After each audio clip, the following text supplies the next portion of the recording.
Dairy farming केवल दूध उत्पादन तक सीमित नहीं है, बल्कि ये एक बड़ा उद्योग बन चुका है। इसमें पशुओं की देखभाल, उनकी सेवा, उनके स्वास्थ्य का ध्यान और सही प्रबंधन से किसान न केवल आत्मनिर्भर बनते हैं, बल्कि अच्छा मुनाफा भी कमाते हैं। डेयरी फार्मिंग यानी दूध और उससे बने उत्पादों, दही, घी, मक्खन, पनीर आदि के लिए पशुपालन करना। इसमें मुख्य रूप से गाय और भैंस पाली जाती है। हाल के वर्षों में बकरी और ऊंट से भी दूध उत्पादन पर ध्यान दिया जा रहा है। डेयरी फार्मिंग में सबसे अहम भूमिका पशुओं की सही देखभाल की होती है। स्वस्थ पशु ही अधिक दूध देते हैं और लंबे समय तक उत्पादन में बने रहते हैं। पशुओं की देखभाल इन 5 चीज से होती है। नंबर 1, खान पान। पशुओं को संतुलित आहार दिया जाता है, जिसमें हरा चारा, सूखा चारा और दाना शामिल होता है। दूध देने वाली गाय भैंस को विशेष पोषक तत्वों से भरपूर फीड दी जाती है ताकि वे स्वस्थ रहे। नंबर 2, पानी।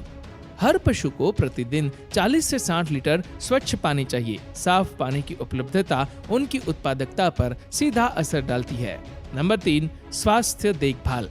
समय समय पर पशुओं का चेकअप और इलाज किया जाता है। पशु चिकित्सकों की मदद से बीमारियों का इलाज संभव होता है। नंबर 4, साफ सफाई। डेयरी शेड हमेशा हवादार और साफ होना चाहिए। गोबर और मूत्र की नियमित सफाई से पशु स्वस्थ रहते हैं और दुर्गंध नहीं फैलती। नंबर 5, आराम। पशुओं को आरामदायक बिछावन दिया जाता है। दिन में खुला घूमने का स्थान मिलने से उनका स्वास्थ्य बेहतर रहता है। डेयरी फार्मिंग में सुबह और शाम पशुओं का दूध निकाला जाता है। पहले हाथ से दुहाई होती थी, अब मशीनों का प्रयोग होने लगा है। दूध को इकट्ठा कर तुरंत ठंडा करना और सुरक्षित रखना जरूरी है ताकि उसकी गुणवत्ता बनी रहे। उसके बाद इसे डेयरी प्लांट्स तक पहुंचाया जाता है, जहां से पैकिंग और बाजार में वितरण होता है। अब बात करते हैं पशुओं से जुड़ी समस्याओं के बारे में। बीमारियां जैसे खुरपका, मुंह पका, गलघोटू, दूध बुखार, चारे की कमी बरसात या सूखे मौसम में होती है। सही प्रबंधन न होने पर उत्पादन घट जाता है। छोटे किसानों के लिए आधुनिक उपकरण और डॉक्टर तक पहुंच मुश्किल होती है। अब बात आती है सबसे महत्वपूर्ण हिस्से की, यानी मुनाफे की। एक गाय या भैंस प्रतिदिन औसतन 8 से 12 लीटर दूध देती है। अच्छे नस्ल के पशु जैसे मुर्रा भैंस, साहिवाल गाय 15 से 25 लीटर तक दूध दे सकते हैं।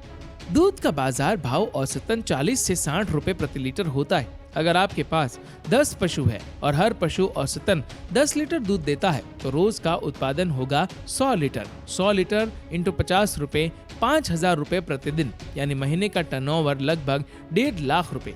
चारा, पानी, दवा, मजदूरी को घटाने के बाद भी किसान को अच्छा खासा मुनाफा हो सकता है। यही कारण है कि डेयरी फार्मिंग को कभी न बंद होने वाला व्यवसाय कहा जाता है। दूध के अलावा अतिरिक्त लाभ कौन कौन सी चीजों से होते हैं, आइए जानते हैं। गोबर ईंधन, खाद और बायोगैस बनाने में काम आता है। मूत्र कीटनाशक और औषधि के रूप में काम आता है। बछड़े आगे चलकर खेती, दूध उत्पादन या बिक्री के लिए काम आता है। दुग्ध उत्पाद दही, पनीर, मक्खन, घी आदि बनाकर अतिरिक्त कमाई की जाती है। दोस्तों, डेयरी फार्मिंग सिर्फ दूध निकालने का काम नहीं है। ये पशुओं की सेवा, उनकी देखभाल और मेहनत का परिणाम है। किसान जब अपने पशुओं को परिवार का हिस्सा मानकर उनकी देखभाल करता है, तभी वे उसे दुधारू और स्वस्थ बनकर मुनाफा लौटाते हैं। आज के समय में यदि वैज्ञानिक पद्धतियों, आधुनिक उपकरणों और सही प्रबंधन के साथ डेयरी फार्मिंग की जाए तो ये लाखों रुपए कमाने का सफल व्यवसाय बन सकता है। ये न केवल किसान की आमदनी बढ़ाता है, बल्कि पूरे समाज को स्वस्थ और पोषक आहार भी उपलब्ध कराता है।